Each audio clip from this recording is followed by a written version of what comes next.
Hey guys, my name's Khadroth, and today we're going to be talking to you about Sugitani Zenjubo.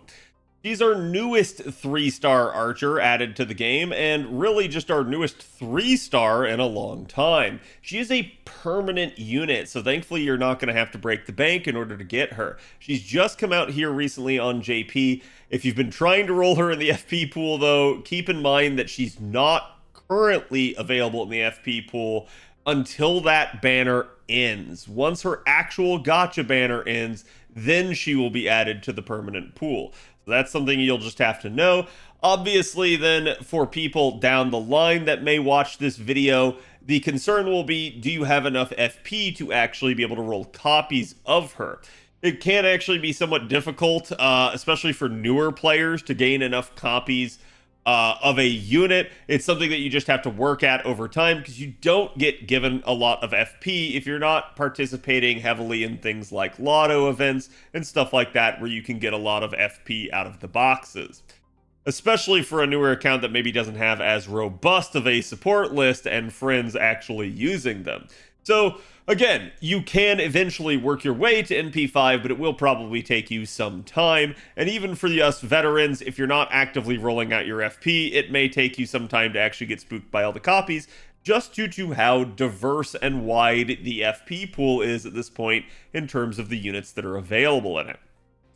And that's enough about actually acquiring Sugitani, as she is a really interesting unit. I'm actually surprised, given the current state of the game at this point, that they did just come out and give us another unit that has a damage dealing NP and no charge. Charge has become pretty much meta. People have even complained about the fact that charge is on everything, but they did it. And honestly, I'm kind of glad. It's almost like a breath of fresh air. Sugitani is not a bad unit. You'll probably hear a lot of people sit there and point out the fact that she doesn't have that charge and that's going to make her a little bit harder to use. But as long as you support her right with starting charge, or again, supports that can get her to that NP, it's not going to be that big of a deal. And actually, Sugitani's card performance might be a little bit better than you would think. So let's go ahead and take a look at her kit, and I'll tell you what I mean. So right off the bat, you can see that she has about 7.3k attack power. This is not something super stellar, but for a 3-star, it's actually not that bad. That is to say that we talk a lot about our 4-stars and our 5-stars. 5-stars, usually I like to see them north of that 10k mark. 4-stars, they're good if they're in the 9k or higher mark, but certainly we see plenty in the 8k mark. So having Sugitani here as a 3-star in the 7k mark is nothing too shabby. There's nothing really bad about it in the slightest. She does almost make it to 10k HP, which again, with our lower stars, is something that, you know, obviously we should be concerned with, sort of the one-shot, one-hit capability that an enemy might be able to do to them. But as long as you're not taking her into like 90++ content, you can at least reasonably be assured that she would be a usable unit for you in this regard. I think one of the other concerns is going to be, well, she is a permanent 3-star, but she's also currently on the banner with the limited 5-star that can be both single target and AoE. And since Sugitani is a single target buster, she also sort of overlaps with Ptolemy's single target buster form. So it's kind of a weird choice to put them together in that regard, but again, she's permanent, so she'll always have that over Ptolemy regardless down the line. Taking a look at the rest of this here, she is man traded. She does have 145-star absorption, which is actually a little bit low for a archer, as normally we see about 150% on our archers, but this is probably just due to the fact of her kit, so I wouldn't worry too much about it. She has 7.9% star generation, which is also fairly low, but again, she is a more buster-centric unit. She has 0.66 NP charge attack, which isn't terribly surprising, but I'm surprised that it's not higher, if only given the fact that she doesn't have charge and you are going to have to rely on those cards to get her back to another NP. So as a result, I'm surprised they didn't incentivize it even more, but they probably didn't want to make her cracked given what her overcharge on her NP actually is. Looking at her NP charge defense here, it's only 3%, so she's actually pretty good. And again, we're actually at this point here where we have 40.5 death rate, which is somewhat concerning. So Yes, it's a low star. You're probably not going to be taking them into some super challenge fight with a lot of death procs going on, but we're certainly pretty good in that regard. Now, I am going to say just don't take her into those scenarios, but you should be fine regardless. She is alignment neutral and balanced, so again, this is not a super common lineup, but this is at least going to be something that it's going to be very difficult for enemies to sort of impact or affect in any sort of way if they have some sort of gimmick that relies on the enemy to be good or evil or something like that. It's not going to work on Sugitani. She's just straight up in the middle. Her gender is unknown somehow. She is feminine looking hominide servant, humanoid servant, and 7 knight servant, as well as weak to Enema Elish. She, just like Ptolemy, in a sort of interesting thing that I like to denote that whenever they make 2 units back to back, they seemingly copy their own homework, has the exact same deck as Ptolemy, and even the exact same hit counts with only one exception. She has a 4-hit quick, where Ptolemy only has a 3-hit quick. Otherwise, this is the exact same. With regards to her first skill here, it is Sniping Environment C. She has an increase to her own Buster performance for 3 turns. This is going to be by 30%, and an increase to her own critical damage for her Buster cards for 3 turns by 50%.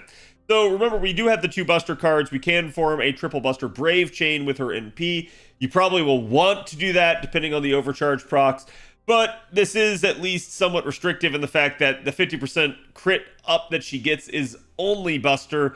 I think, again, on a unit that's not going to have charge, I am somewhat surprised that they didn't give it to all of her card types, but I guess I can understand it from the stance that this is supposed to be a 3-star, not sort of your immediate, crazy cracked 5-star that you might come across. All of this is on a 5-turn cooldown, so if you were running Koyenskaya, getting back to it would be possible in back-to-back turns in a double Koyenskaya setup. Her second skill here removes her own debuff, so it's just a nice cleanse, and it's also going to grant herself a regeneration buff for 5 turns. Now, don't get confused. This is not really a healing buff. What this is going to do is it's just an overtime buff, a clock buff, that for every single turn will grant increased own critical damage 1 time 5 turns. So this is just going to keep stacking up. However, the second you card with her, it's going to consume this. So just keep that in mind. She's going to gain critical stars every turn for 3 turns as well, up to 10. This is as much as an MLB fragment of 2030 CE, so this is actually a fairly nice amount. And then on top of that, you can see each one of those crit damages is 50%, so this is where that first skill looks a lot better in perspective as it's only focused on the Buster cards, whereas this thing is everything. So they probably just didn't want her crit damage scaling too crazily high. Now that being said, Billy the Crit literally exists and is also a 3-star, so I'm not that concerned about it, especially since Billy also has 50% charge. So I don't really see the issue if you did make it stronger regardless. And again, all on a 6-turn cooldown, so you could get back to this at least by using it on turn 1 and then getting back to it by turn 3 in a double Koyenskaya setup. Her third skill here is Camouflage Sniping B, and this one's actually somewhat of an important one, so pay attention. It's going to grant herself evasion for 3 attacks, 3 turns. This is sort of like protection from arrows that Ku has. It's just a really nice survival-oriented skill, and it's, again, just kind of point out here and cheat down here, it's all on a 6-turn cooldown, so relatively low as well. Does mean you'll have quite a bit of uptime with this skill, making it hard to really chunk Sugitani unless she's getting focused. She's going to increase her own critical star absorption of Buster cards for 3 turns, and right there, that's going to help secure the crits on that first skill. So really a nice thing as long as you have a Buster card showing up, but you do have the 3 turns of duration in order to get it, so it's not super restrictive as to when you use the skill. It's going to have another clock buff on here for regeneration that's going to increase her own buff success rate by 15% for 5 turns, every turn over the next 3 turns. So what that means is for 3 turns, each turn, she will get an increase to her buff success rate by 15%, and that buff will last 5 turns. So it's really nice. This is going to stack. This is going to keep adding up. And you might be thinking, well, nothing in her kit really was RNG, so why did she need it? Just wait. We'll talk about that when we get to the NP. But again, this is a really, really nice skill to have. Her passives here, she just has your standard magic resistance, but she does have independent action EX for some additional 12% crit damage. So here you go. This is where you start looking at Billy the Crit and you start realizing, yeah, now she's beginning to pull a little bit more in line.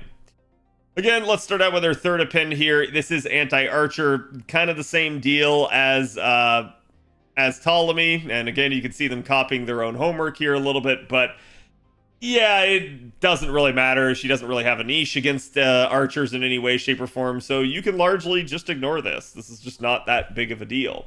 So I'm going to tell you that, yes, as long as you can get the coins, which you should be able to because she's permanent, you can go and unlock this, but there is no need to really invest heavily into it or anything like that. I will always recommend mana loading just because it's going to be a strong thing for just about everyone in the game. But she doesn't have a charge skill, so keep that in mind. You're not going to be performing some crazy sort of stunt. And in terms of getting her to full, if you had something like an MLBK scope, leveling the mana loading would be not that big of a deal. But if you don't have an MLBK scope, leveling the mana loading becomes an even greater deal. So it just kind of depends on your situations. And then the first skill here, she has extra attack finesse improvement, as they all do. And this one could be good for her, especially because she is probably going to want to card after her NP, doubly so if she doesn't kill the enemy outright. So extra attack finesse improvement would just help even more with that card performance. It's not only damage up, but it's also more star gen and more NP gen by the extra attack. So it's a really, really nice one to have. Now, her Noble Phantasm, like we said, is single target buster. It's only a 4-hit MP. It has an 85% chance to ignore evasion for one turn, activating first. Well, remember the third skill and how it gives 15% buff success rate and it keeps triggering over the next 3 turns? Yeah, you're going to want to pop this turn 1, just so that you have the chance of being able to secure something like that. But 85% is a relatively high chance, so we're not super concerned about it.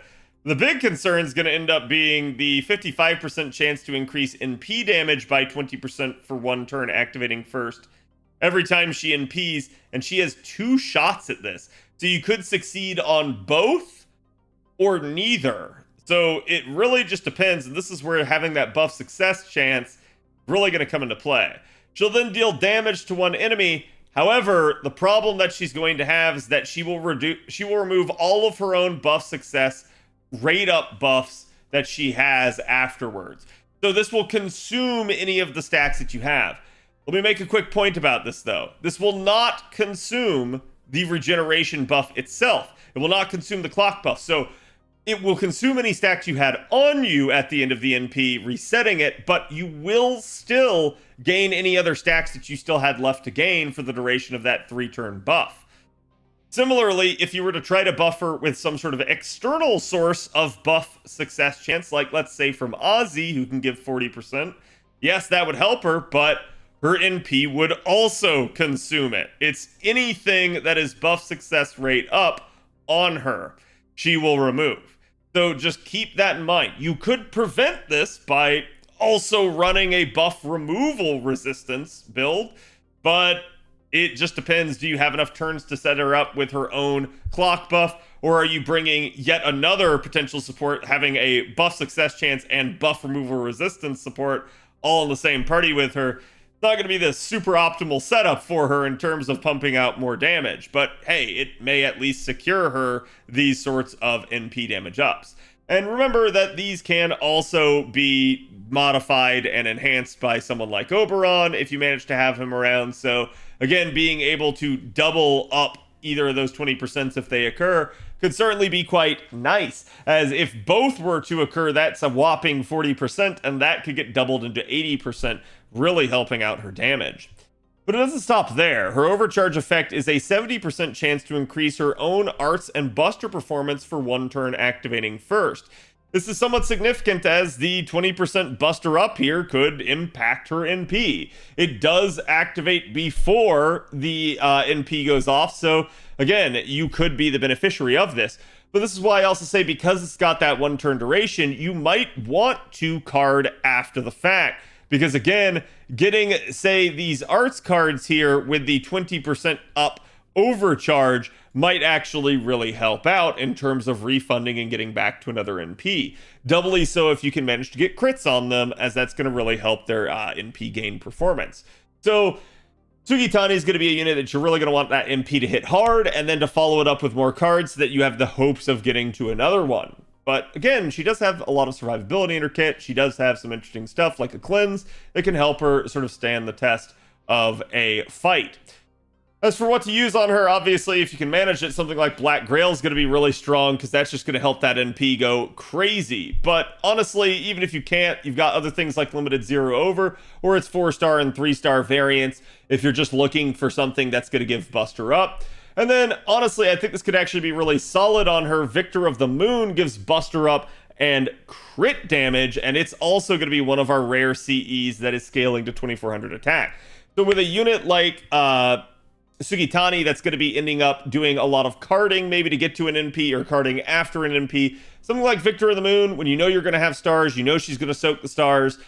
It's going to be really, really nice for her. It's just going to be extra NP damage, extra crit damage, and extra buster damage that could really help her out. That being said, how much do you really want to have to rely on that 85% chance to ignore evasion? This is where getting a Invuln Pure CE, I recommend Honey Lake or Sweet Crystal. Both these are kind of hard to get your hands on now, or super expensive, but hey, any Invuln Pure CE will do. You just may want it in a pinch because you don't want to have that 85% chance whiff on the turn that you really needed it to go off the most. So make sure you take protection basically and have an actual Invuln Pure CE. So that way you don't even care if it's just dodging. It could also be invulning you and you'll still go right through it. It's definitely going to help her out quite a bit. Now, with regards to her actual damage numbers, let's talk about this here for a second.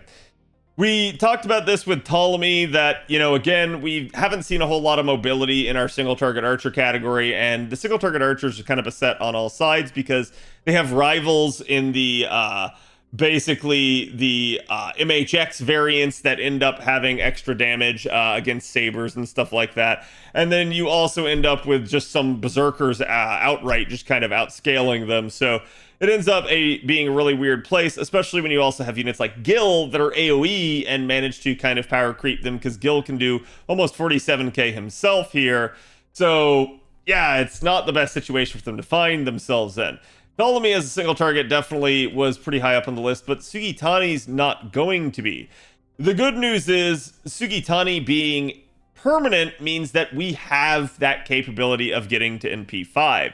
So at 35k, that is far more respectable, as again, that's going to end up putting her right about here in between Chiron and Anastasia at NP1. Now, Chiron is a permanent unit that you could definitely have multiple copies of, but someone like Anastasia, that's a limited unit. Unless you rolled heavily, you're not going to have multiple copies of her. So yes, even someone like Sugitani can definitely put in some solid work for you. But keep in mind, the way that this NP damage sheet works is, 1, it's all neutral numbers. 2, it doesn't consider external buffs from supports. So some units scale better, some units scale worse. It just kind of depends on the situation. But the way to look at it as well is that it is not including Sugitani's camouflage sniping, giving her the success chance to actually succeed. So it's assuming failure. As a result, if you manage to get her 20% buster up from her overcharge, that's going to basically increase her to 24k from the original 21k that she was at. Or essentially, if you're at NP5 over here, that would be 41k. This is starting to look a lot more robust, as at 41k, you're definitely going to end up basically being right about here, sort of a little bit higher than Fujino, right behind Moriarty at NP1. Pretty solid for a 3-star, if I do say. Now, the thing here is, again, there's no guarantee unless you take something like buff success chance, but she could also end up getting the buster up and then both of her NP damage ups. Again, you might only get one of these, so the sort of damage scaling might not be quite as good, but you can see at this point she would be at 34k at just NP1 if this scenario were to occur, basically putting her up as high as 57k at all of the procs happening at NP5.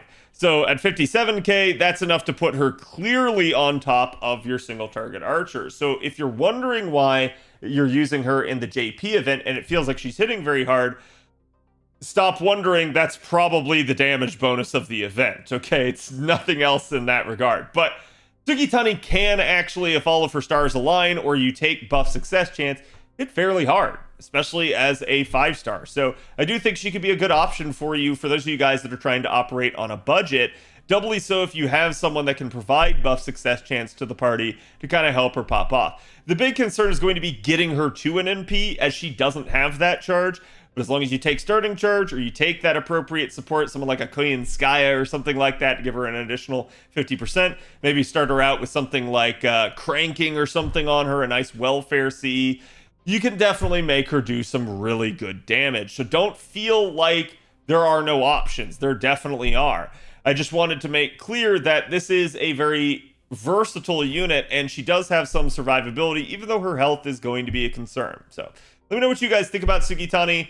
Obviously, which Ascension's your favorite? And again, how much do you think you'll have to roll to get NP5 of her? I will see you guys for the next one. Hope you guys enjoyed the analysis today. Have a good one.